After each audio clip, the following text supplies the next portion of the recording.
Yeah, no, absolutely. Look, very respectable side, top of the table, a very difficult place to play. I have a lot of respect for Vlatko and his staff, and the group that he has. And I think for us, it was almost a tale of two halves. I think first half we lost a little bit and veered a little bit away from kind of who we are, and our identity and what's been very successful for us the past 5 games, give or take, and has kind of put us in this position in the table and just momentous in regards to performance and process. And I feel unfortunately that those early goals back to back, we could have, continued to push through from an identity perspective, and it was very challenging to be that many goals down that early away at Kansas City.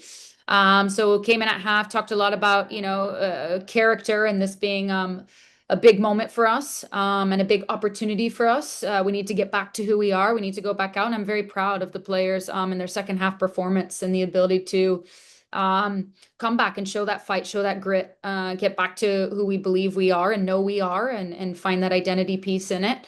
And I thought the subs did well when they came on today. I thought they were impactful in the match.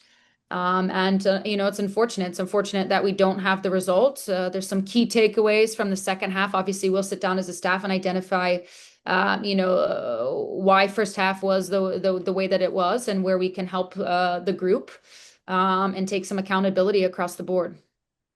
You just said that you're going to go back and watch it, but just from where you sit now, what went wrong early in the first half? Why did you guys find yourselves in that hole early? Is it just a matter that Kansas City is just that good of a team, or what is it? Yeah, I think not necessarily that something went wrong. I think it's exactly what kind of everybody's describing is we veered away from who we are.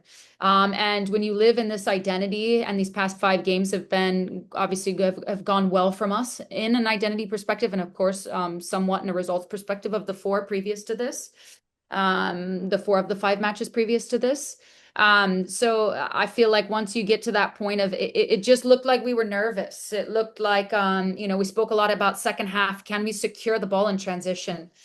We were defending and we're defending in moments where we didn't feel like we were ourselves. We were intense enough in those moments, but then once we did win it, we weren't securing it, whether on the dribble, whether on the pass. So it just felt like we were defending in longer bouts, than normal, and then not in our identity in comparison to normal. So I think that just kind of took over a little bit. Again, you have to acknowledge the team, you have to respect the group, to be able to come back, find those pieces, create obviously a 3v2 scenario. Unfortunate on the last minute of the match, they obviously make it 4-2, but there was a point that they were climbing back into the match. I thought the second half was much better, and that's that. Yeah, to that point, I think it's fair to say that maybe in years past, racing after giving up 2 early goals would have folded a little bit earlier, or maybe quit a little bit earlier. But you guys fought back. You got a couple of goals Yeah. back. You made it interesting late. Just speak to the resilience that this team has.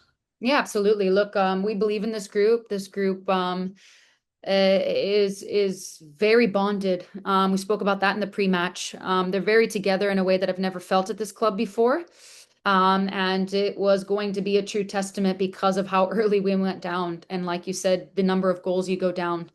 You add in all the environment elements, you add in the away crowd, you add in the fact that you are away at Kansas City, you also add in as the top team. So I just feel like in the positives and the takeaways from the positives is going to be the group fighting back and staying together in those moments and looking to come out of it. Obviously, we need to address and look at why we put ourselves in that position, first and foremost. But there needs to be a discussion about them coming together and ensuring that there was a battle in the match. And I do believe they did that second half. Caden, you've got a question. Go ahead. Just curious on, I know you talked a little bit about the substitutes coming on in the second half. What specifically did you see from the subs, particularly Uche, who came on and scored, that sort of maybe like flipped the script and turned the momentum towards your favor in the second half compared to the first half? Yeah, look, I mean, Uche comes in and scores a fantastic goal very quickly. Upon being subbed into the match, I thought she was working hard. She was creating some opportunities for us. And I thought that momentum in general, I thought Ari got on the ball, was calming the match down, was looking to connect. Ella was stretching the game, looking to get in behind, looking to get crosses in the box. I just think their sheer energy that they brought to the match in the way that they did, I thought really, really supported the team in a moment that we obviously really, really needed. And yeah, I just think that they were very impactful. Aiden, you got any other questions? Yeah, I got just one more. In terms of this is probably like if you look at the stretch, I know that you have a long league break in July, but Mhm. Kansas City, Orlando, Kansas City, like you're playing the two teams that last year were going like back and forth for Yeah. top of the table. How could you use this, second half of this encouragement that you saw particularly from your team, and sort of carry that and bring that into to next week against another really good team at home? Yeah, for sure. I think we speak a lot about it being game by game, right? The season being very long and not looking too far ahead. And I think in this match, we did a similar theory in the sense of that you got to go goal by goal. You got to take it one by one. If you look at the fact that we're down 3-0, it feels far-fetched. So if you go out, you live in our identity, you go goal by goal, it will come. You just have to believe that will come. So I think those type of lessons, those types of opportunities for us to continue to grow from, continue to learn from, are going to be really important for us coming into these stretch of games. But we also have to keep it narrowed at what did we do well today? Why do we feel we were so successful second half? And how that can carry us into next match and the confidence from that piece leading into this next match. But again, it's going to be really important that we go game by game.